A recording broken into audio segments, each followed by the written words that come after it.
ये चैप्टर है हमारा, इसका नाम है electric resistance and Ohm's law. ठीक है, हिंदी में इसको बोलेंगे वैद्युत प्रतिरोध और ओम का नियम।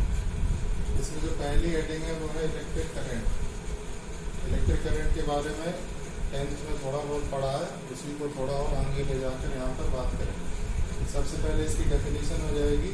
डेफिनेशन के लिए ये लाइन याद रखना है कि इलेक्ट्रिक करंट क्या है, rate of flow of charge है। इस रेट वर्ड का मीन्स क्या होता है, अभी तक जैसे डेफिनेशन वगैरह कई सारी पढ़ी होंगी। एक्सेलरेशन की डेफिनेशन होती है, उसमें बोलते हैं कि rate of change of velocity. तो रेट का मीन्स क्या होता है, अपॉन में टी का वैल्यू। किसी भी चीज की अगर दर हम निकालेंगे तो हम उसको क्या करेंगे, अपॉन में टी लगाते हैं।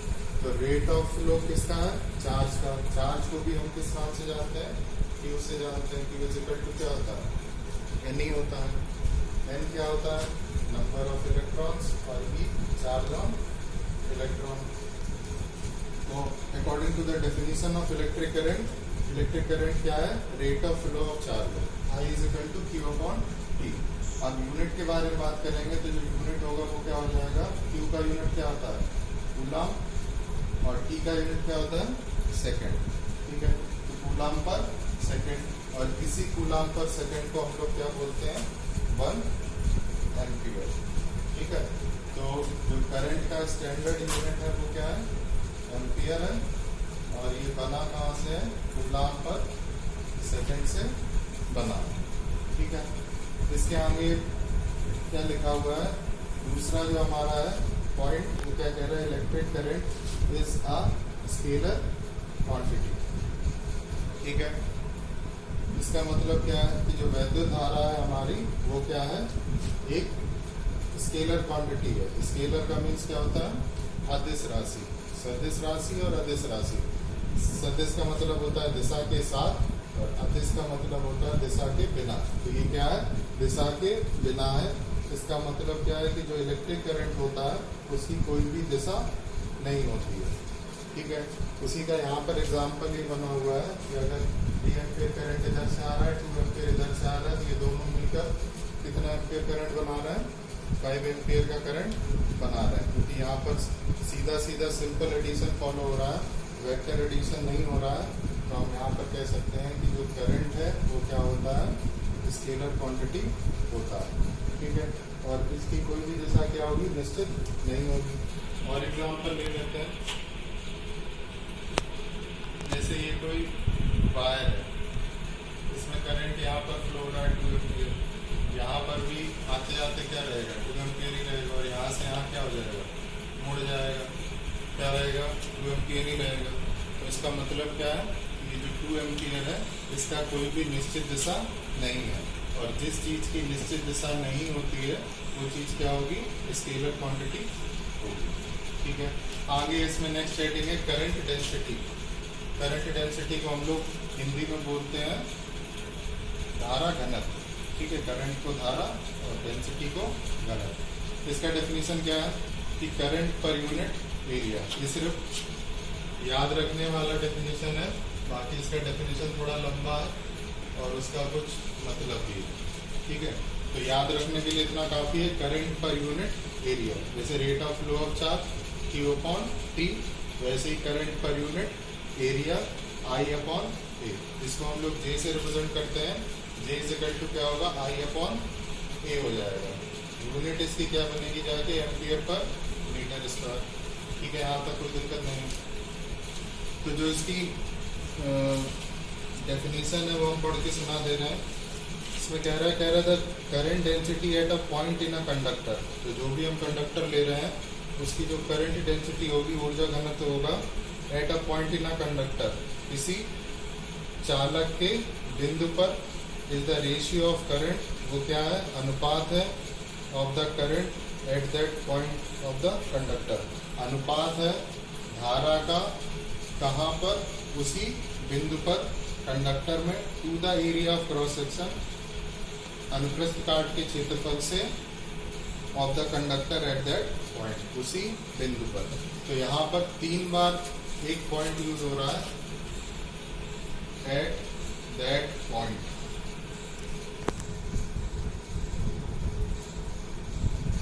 Current at that point, area of cross section at that point, और current density at that point of the conductor. तो ये वर्ड क्या है, इम्पॉर्टेंट है।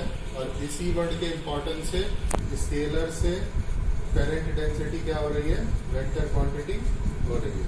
करंट क्या है, स्केलर है, और करंट डेंसिटी क्या हो जाएगी, वेक्टर क्वांटिटी हो जाएगी। क्यों? क्योंकि जो इसकी दिशा है करंट डेंसिटी की वो कहाँ पर होगी, इस वर्ड के हिसाब से हम उसको डिफाइन करेंगे।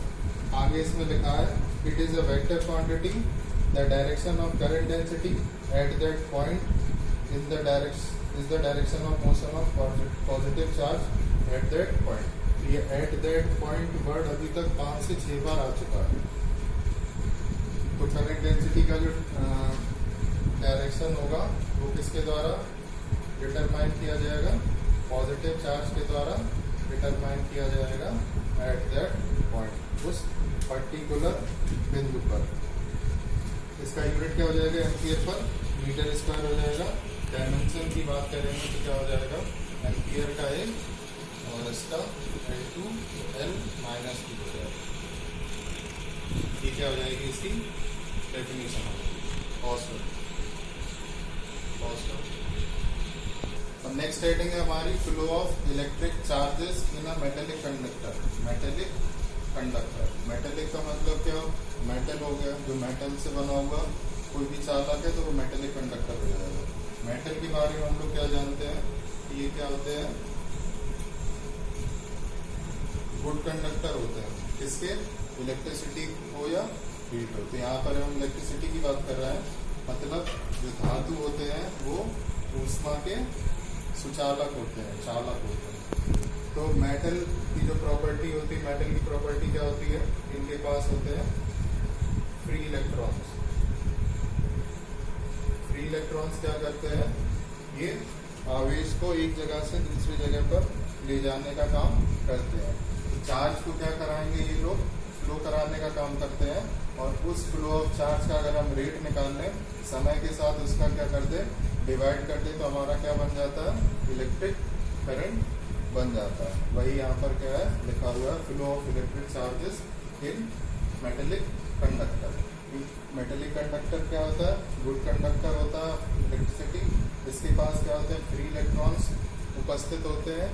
जब हम क्या करेंगे, इस कंडक्टर में पीडी लगाएंगे, पीडी बोलते हैं पोटेंशियल डिफरेंस को, या आसान भाषा में बोलेंगे तो कोई अगर बैटरी लगाएंगे या किसी भी माध्यम से हम क्या करेंगे, इसमें धारा प्रवाहित करेंगे, तो ये फ्री इलेक्ट्रॉन्स क्या करेंगे, एक जगह से दूसरी जगह तक धारा को ले जाने का काम करेंगे।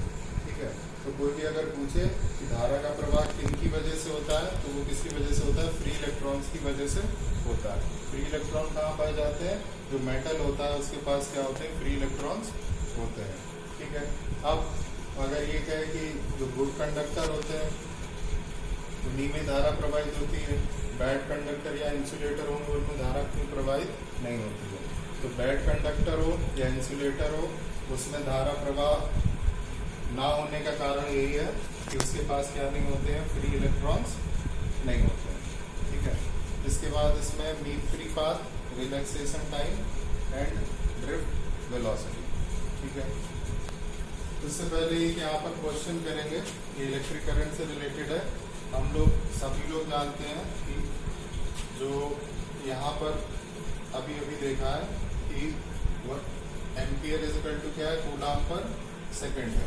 ठीक है, तो कूलाम किससे मिलकर बना हुआ है, एन से मिलकर बना हुआ है, एन इंटू ई। एन का यहाँ पर नंबर ऑफ इलेक्ट्रॉन्स और ई चार्ज ऑन इलेक्ट्रॉन।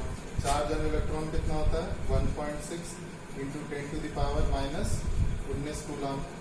तो अगर यहाँ पर एक क्वेश्चन लिखें, क्वेश्चन क्या हो जाएगा हमारा कि how many electrons are there in 1 coulomb of charge. ठीक है, अब ये देखो Q इज इक्वल टू क्या होगा, N ही होता है। तो हमको क्या निकालना है, नंबर ऑफ इलेक्ट्रॉन्स निकालने हैं एक कूलम चार्ज में नंबर ऑफ इलेक्ट्रॉन्स कितने होंगे। तो वहां से हमें ये समझ में आ जाएगा कि जो इलेक्ट्रॉन है वो कितना आवेश कैसे लेकर जाते हैं। तो E का वैल्यू हमको पता ही है क्या है, 1.6 इंटू 10 टू द पावर -19। तो अगर यहाँ से n का वैल्यू निकालेंगे n इज इक्वल टू क्या हो जाएगा, Q/E हो जाएगा। Q कितना है हमारा यहाँ पर 1 कूलम और E कितना है 1.6 इंटू 10 टू द पावर -19। इसको अगर सॉल्व करेंगे तो कितना हो जाएगा 10/16 into 10 to the power plus का 90 कितना हो जाएगा, सिंपल कैलकुलेशन है। ठीक है, अब इसको जब हम लोग भाग देंगे तो यहाँ से आंसर आएगा 6.25 इंटू 10 टू द पावर 80। ठीक है, इसका भाग करके देख लेंगे। तो इसका मतलब क्या है, यहाँ पर जो मेन बात हमारी समझने वाली ये है कि जो क्वेश्चन है हमारा, how many electrons are there in 1 coulomb charge. एक कूलम चार्ज आवेश में कितने इलेक्ट्रॉन्स होते हैं, क्योंकि इलेक्ट्रॉन्स ही क्या करते हैं, आवेश को एक जगह से दूसरी जगह पर लेकर जाते हैं, जिसकी वजह से क्या होता है, इलेक्ट्रिक करंट चलता है। ठीक है, तो यहाँ पर हमको दिखाई दे रहा है कि नंबर ऑफ इलेक्ट्रॉन्स कितने आ रहा है 6.25 इंटू 10 टू द पावर 18, 10 की घात 18। 10 की घात 18 क्या है, बहुत ही बड़ी संख्या है। ठीक है, तो अगर हमको एक कूलम आवेश बनाना है तो एक कूलम आवेश बनाने के लिए हमको कितने इलेक्ट्रॉन चाहिए, 6.25 गुणे 10 की घात 18। इतने सारे इलेक्ट्रॉन्स अगर हमारे पास होंगे तो हम क्या बना लेंगे, एक कूलम चार्ज बना लेंगे। इसी तरह आगे जितने भी चार्ज चाहिए, जितना भी चार्ज चाहिए हम कितने इलेक्ट्रॉनों से, इससे ज्यादा इलेक्ट्रॉनों से लेकर उसको बना सकते हैं। ठीक है, इसके बाद ये हमारी हेडिंग है mean free path, relaxation time और ड्रिफ्ट वेलोसिटी। ठीक है, ये जो पूरा का पूरा ये तीनों है ये किस पर बेस है, ये जो इलेक्ट्रॉन का फ्री इलेक्ट्रॉन मॉडल है। ठीक है, तो फ्री इलेक्ट्रॉन मॉडल को थोड़ा सा पढ़ लेंगे तब ये वाली ये जो तीनों चीजें हैं, ये तीनों चीजें क्या हो जाएंगी हमारी, क्लियर हो जाएंगी। सबसे पहले इसको हिंदी में क्या बोलते हैं, मीन का मतलब होता है माध्य, फ्री का मतलब होता है मुक्त और पाथ का मतलब होता है पथ। रिलैक्सेशन टाइम को बोलते हैं यहाँ पर शांति काल, और ड्रिफ्ट वेलोसिटी को बोलते हैं अनुगमन अथवा अपवाह वेग।